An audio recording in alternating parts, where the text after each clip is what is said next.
Stratège et séductrice. Cléopatra VIIe, la dernière reine d'Égypte, n'était pas seulement une figure politique de son époque, mais aussi une femme dont les amours et la sensualité ont marqué l'histoire. Pourtant, au-delà des mythes et des rumeurs, qui était vraiment cette femme capable de captiver César et Marc-Antoine, tout en manœuvrant au cœur des intrigues les plus dangereuses de l'Antiquité? Découvrons ensemble les secrets de sa vie amoureuse, là où le pouvoir et la passion s'entremêlent.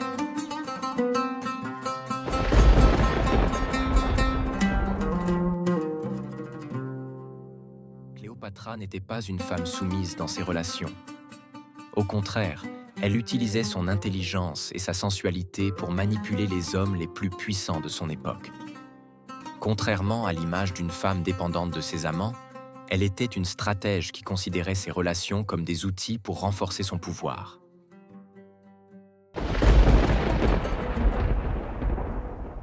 Pour rencontrer César en toute discrétion et éviter les espions de Ptolémée, Cléopâtre fit preuve d'un incroyable sens stratégique et théâtral. Cléopâtre usa d'une approche éminemment théâtrale. Selon les récits, elle se fit introduire dans les appartements de César, en étant enroulée dans un tapis ou dans un sac de lin selon certaines sources. Ce geste spectaculaire ne relevait pas seulement d'une démonstration de son esprit. C'était aussi une façon de captiver immédiatement l'attention du conquérant romain. Leur relation évolua rapidement. Cléopâtre était non seulement belle, mais elle était également une femme érudite, maîtrisant plusieurs langues et ayant une compréhension profonde de la politique et de la culture. César, habitué à la compagnie d'hommes d'État et de généraux, fut fasciné par son esprit brillant. Leur relation, bien qu'amoureuse, était largement politique.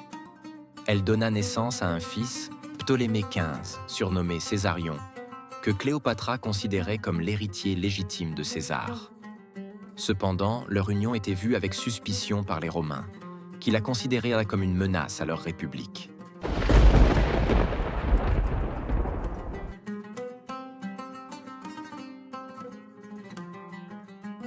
César offrait à Cléopâtre une stabilité politique, tandis qu'elle l'inspirait par son ambition et son intelligence. Leur relation était marquée par un respect mutuel, inhabituel dans les unions politiques de l'époque. Après leur idylle en Égypte, César retourna à Rome, laissant Cléopâtre à Alexandrie. Cependant, elle le rejoignit plus tard à Rome, créant un scandale dans la société romaine en raison de leur relation non conventionnelle. Lorsque Cléopâtre rejoignit César à Rome, son arrivée fit sensation. Elle vivait dans une résidence somptueuse, faisant ombrage aux matrones romaines. Ses parfums exotiques et ses banquets fastueux ont contribué à alimenter sa réputation mystérieuse et sulfureuse. Leur amour ne survécut pas à la mort de César en 44 avant Jésus-Christ, assassiné lors des Ides de Mars. Cléopâtre, malgré sa douleur, poursuivit son ambition politique pour elle et son fils Césarion. Leur histoire se termine avec la chute de Cléopâtre face à Rome et le début du règne d'Octave. L'histoire de César et Cléopâtre reste fascinante par la manière dont une alliance politique s'est transformée en une relation personnelle intense, symbolisant l'union de deux figures majeures de l'histoire antique. C'est une histoire où ambition et émotion s'entrelacent, marquée par des moments stratégiques et des instants empreints de tendresse humaine.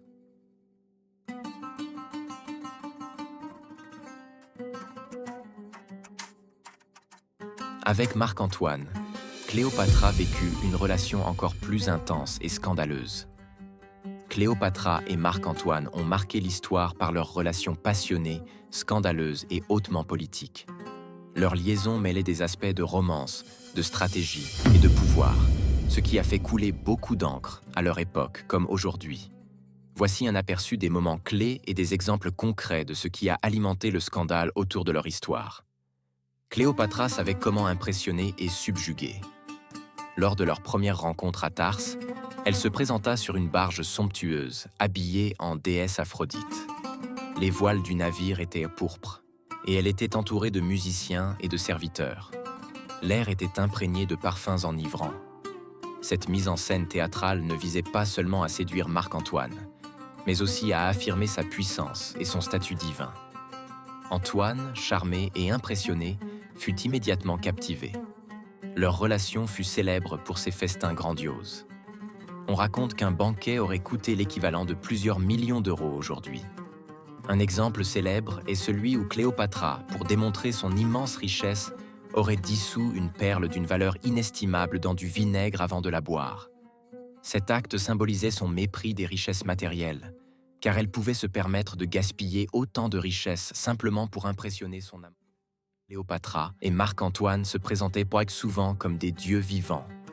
Isis pour Cléopâtra et Dionysos pour Marc-Antoine. À Alexandrie, ils se faisaient adorer par le peuple comme des figures divines, ce qui choquait profondément les Romains, habitués à une culture plus sobre du moins en apparence. Leur attitude fut perçue comme un affront aux traditions romaines et une menace à l'ordre établi. Leur union n'était pas seulement une romance, elle était aussi une alliance politique. Marc-Antoine accorda à Cléopâtra et à ses enfants des territoires importants, Cilicie, Chypre, Phénicie, etc., lors de la célèbre donation d'Alexandrie 34 avant Jésus-Christ. Cet acte fut vu à Rome comme une trahison de ses devoirs envers la République et fut exploité par Octavien le futur Auguste pour le discréditer. Leur histoire culmina avec la bataille navale d'Actium, où la flotte de Marc-Antoine et Cléopâtra fut vaincue par celle d'Octavien. Ce qui fit scandale, c'est qu'Antoine abandonna le champ de bataille pour suivre Cléopâtra, ce qui fut perçu comme un acte de faiblesse et d'aveuglement amoureux. Leur fin fut tout aussi théâtrale que leur vie. Après la défaite d'Actium, Marc-Antoine, croyant à tort que Cléopâtra était morte, se suicida en se poignardant. La fin de Cléopâtra est également marquée par son amour pour Marc-Antoine. Après leur défaite à Actium, ils se retirèrent en Égypte, où ils passèrent leurs derniers jours ensemble. Selon la légende, lorsqu'elle apprit la mort de Marc-Antoine, Cléopâtra choisit de se suicider en se faisant mordre par un serpent venimeux, symbole d'éternité pour les Égyptiens. Leur relation est à la fois une tragédie amoureuse et un drame politique, où les jeux de pouvoir et la passion se mêlent de manière explosive.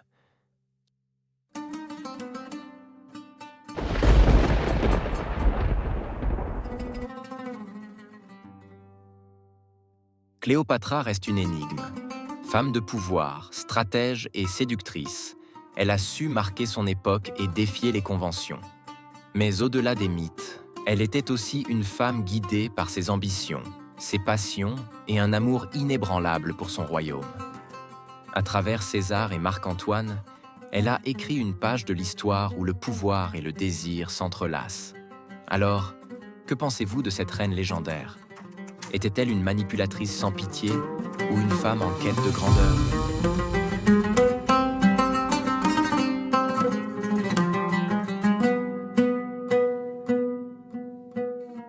Si vous avez aimé cette histoire, veuillez cliquer sur le bouton j'aime. Cela nous aide vraiment à continuer de partager des vidéos pleines de sens et sincères. Faites-moi part de vos impressions dans les commentaires. N'oubliez pas de vous abonner pour ne pas manquer la prochaine vidéo. À bientôt pour une nouvelle histoire.